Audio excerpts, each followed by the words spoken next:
was a land of many kingdoms, each adding to a wonderful mix of history. One of these was the Rashtrakuta dynasty. Now picture the 8th century. The area we now know as India was home to many different kingdoms, each leaving its own mark. One kingdom that stood out in the western and central parts of India was the Rashtrakuta dynasty. They ruled for over 200 years, from the late 8th to the early 10th century.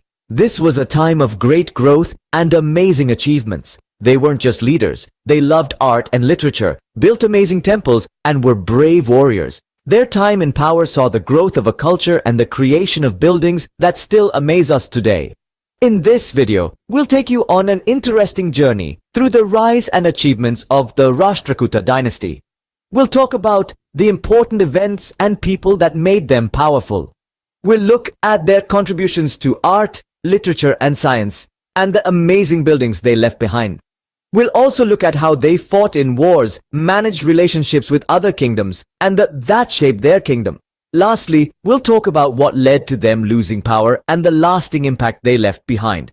This journey is more than just a history lesson. It's a chance to learn about a kingdom that played a big part in shaping Indian history, to appreciate the beauty of a time long gone, and to see how its influence is still felt today. So, get ready as we start this interesting journey through the history of the Rashtrakuta dynasty. The Rashtrakutas were an important group that started in the Deccan Plateau. This place is famous for its rich culture and political history. The Rashtrakutas began small, but grew into a strong family, like a flower blooming in mud. They began as a group of fighters for the Chalukyas, who were big bosses of the Deccan region. But the Rashtrakutas wanted to rule on their own. As they grew stronger, they started to fight against the Chalukyas. Things changed in the mid-8th century when Dantidurga, a brave Rashtrakuta leader, won a fight against the Chalukyas. This started the time of the Rashtrakutas in Indian history. Dantidurga also started to take more land for his people. They moved from the Deccan Plateau all the way to central India. They took control of important trade paths, and this made their economy strong.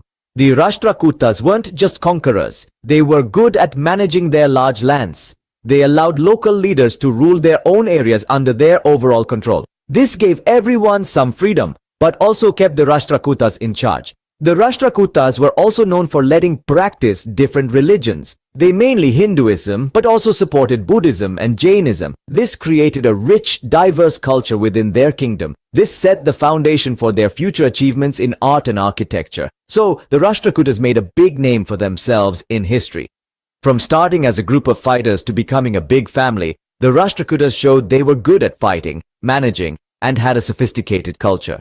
Their story shows how history changes, cultures mix, and lasting impacts are made. The Rashtrakutas were not just rulers, they also loved arts, books, and building structures. They were one of the most important old kingdoms in India, and left a big impression with their achievements in many areas. In arts and building, the Rashtrakutas did an amazing job. The best example of their building skills is the beautiful temples they carved from rocks in Ellora, especially the famous Kailasanatha temple.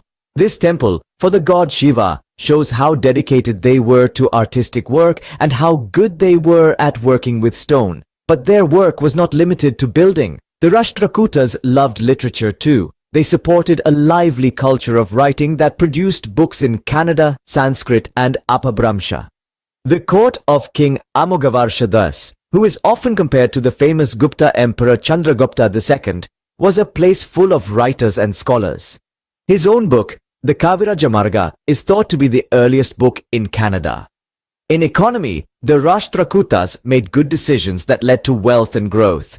They created a well-organized system for collecting taxes, made trade routes better, and supported business, leading to a time of wealth which made the Rashtrakuta Empire very rich. And let's not forget, they also made big steps forward in science. They supported the study of stars, medicine, and math, and their courts were places of learning that attracted scholars from all over. The Rashtrakuta time also saw progress in working with metal, as we can see from the famous iron pillar of Dar, which shows their scientific skills. Work in art, architecture, literature, economy, and science has left a lasting impact on India's culture and intellectual growth. They created a place that encouraged creativity, learning, and economic growth, setting a high bar for future kingdoms to aim for. The Rashtrakutas truly left a lasting impact on India's culture and intellectual growth. The Rashtrakutas were not only lovers of culture but also strong fighters and clever negotiators. Now let's learn about the military and diplomatic sides that built the Rashtrakuta Empire. The Rashtrakutas were famous for their smart military plans. They had a well-managed and trained army made up of foot soldiers, horse riders, and elephant units. Using elephants was a key move to scare their enemies during war. They also had a navy to protect their coastal areas and keep their trade paths safe. Their military strength was not just for show, it was tested and proved in many important wars and military missions. For example, in the Battle of Talikota in the late 8th century, the Rashtrakutas showed their power against the strong Chalukyas. Another important mission was their northern journey against the Pratiharas and the Palas. These missions showed their ability to adjust to different lands and fight against varied enemies, making their reputation as powerful warriors even stronger. But the Rashtrakutas were not just about fighting. They knew the importance of diplomacy and kept good relationships with their neighboring kingdoms. For example, they had diplomatic connections with the Tang dynasty of China, shown by the exchange of embassies. This diplomatic skill helped them to make alliances, maintain peace, and even change power dynamics when needed.